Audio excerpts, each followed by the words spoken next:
My name is Hartmut Fünfgeld and I'm a human geographer. I'm particularly interested in better understanding how communities and public and private organizations can deal with climate change impacts in the form of climate change adaptation. I work at the Center for Urban Research at RMIT University, and we have over several years spent a lot of time and effort in developing applied, usable toolkits, tools, handbooks, methods to support people in developing climate change adaptation responses. So climate change adaptation is really complex. It's not a straightforward game. It's not a straightforward problem to deal with. There are many causes, there are multiple actors involved. It's one of these typical wicked problems, as a lot of people characterize it. So you need really creative solutions.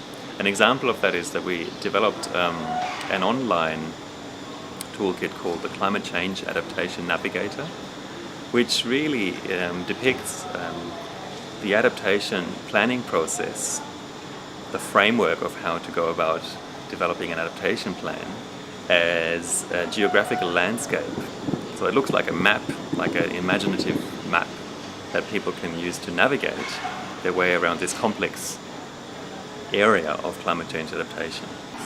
The TransRe project is about investigating the connections between migration and climate change adaptation and how it would potentially contribute to increased resilience in rural communities in Thailand. For the last 4 days we've been working together as the TransRe research team and Raks Thai Foundation, as well as partners from Chiang Mai University, on trying to understand what we mean when we say we want to be practice relevant and develop a toolkit. And we've done that in a very participatory way. We have explored the content areas that our researchers work on individually in the field from different angles. We have thought about the design and development process. We have come up with principles for developing this toolkit, as well as concrete steps, including dividing up responsibilities and thinking of realistic timeframes. So quite a lot of work has gone into trying to make this toolkit idea a reality. One of the challenges we have with developing this toolkit is that not all the research has been done yet. In fact, our field research is only just starting. So we don't actually know exactly, we don't fully understand yet the connections between migration, translocality, climate change resilience. This is what we're working on content-wise. So that makes it challenging to now already start a process of co-designing and co-developing a set of practical tools that can be used in community development. But at the same time, because of the involved process that we've chosen, that we believe in for developing this toolkit, we need to get organized now. So I think over the last 4 days of training, we have managed to get a good handle on the process and to feel more comfortable with the fact that we are committing ourselves to developing a toolkit and practical tools without exactly knowing which content areas it will cover, but also which tools will be included in the toolkit. Many people, when they hear about a toolkit or toolkits, they automatically think of a handbook or something really tangible with pictures and illustrations and steps.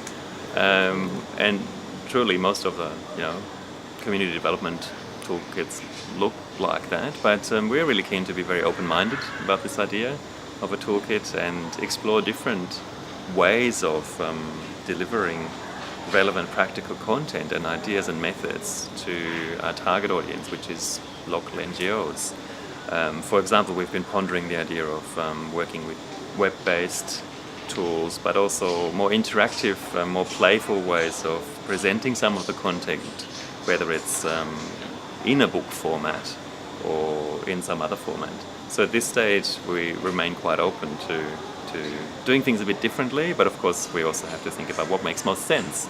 In many ways, the co-production of knowledge is an idea that we all strive for, or at least those among us academics who want to be relevant, practically relevant, and work in an applied fashion. But it's actually really hard to do it properly. And it's very hard because it's very time consuming, very resource intensive. So unless it's really planned and factored in to a project, really well, it's very difficult to just come up with a